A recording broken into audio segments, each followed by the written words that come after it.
Aucun gouvernement responsable ne peut tolérer que ces terres soient dégradées par des personnes non autorisées.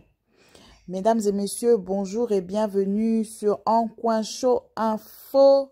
J'espère que vous allez bien. Alors, ce soir, je vous emmène à Abuja, au Nigeria.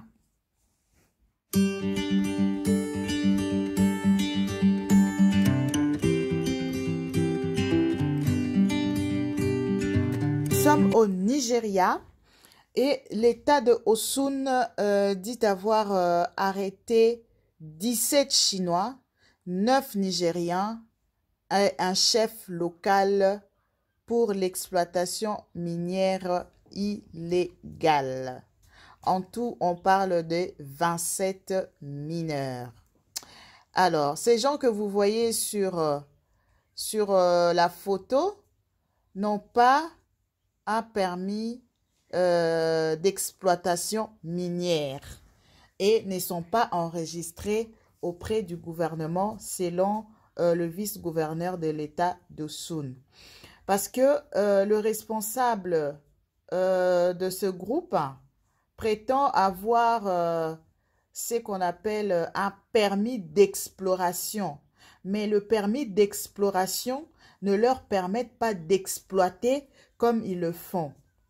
Et le vice-gouverneur dit que nous allons le poursuivre et leur faire payer des dommages et intérêts pour avoir bafoué le couvre-feu du gouvernement.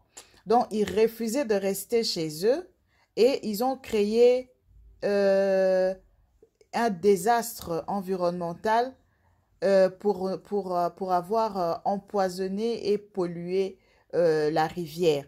Donc maintenant, actuellement, dans cet état-là, il y a un problème de santé publique majeur parce que la population a bu de l'eau qui n'était pas propre à la consommation à cause de cette exploitation-là.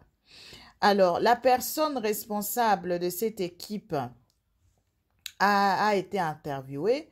On lui a posé la question et il dit qu'il n'était pas au courant qu'il était en train de se livrer à des activités minières illégales. Regarde-moi ça. Les Chinois, ils savent mentir. Hein?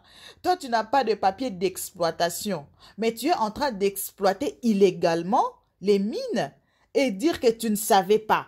Avant de faire quelque chose, il faut chercher à demander les lois dans ces pays-là, comment ça se passe pour que ça ne soit pas illégal. Moi, je ne pense pas qu'en Chine, quelqu'un va se livrer même à une partie des pêches sans qu'il ait l'autorisation de l'administration. Ce n'est pas possible. Et il continue après, il dit que lui, il travaille avec différentes entreprises nigériennes et elle pensait qu'elle devrait avoir des licences d'exploitation parce que c'est eux qui l'ont engagé.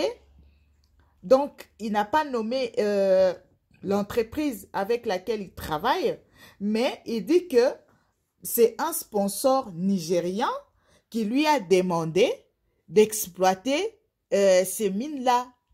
Donc voilà, il y a toujours des vilains petits canards en Afrique. C'est comme si c'est nous-mêmes qui autorisons à ces gens-là, on donne l'autorisation aux étrangers de nous exploiter et d'exploiter encore nos mines illégalement.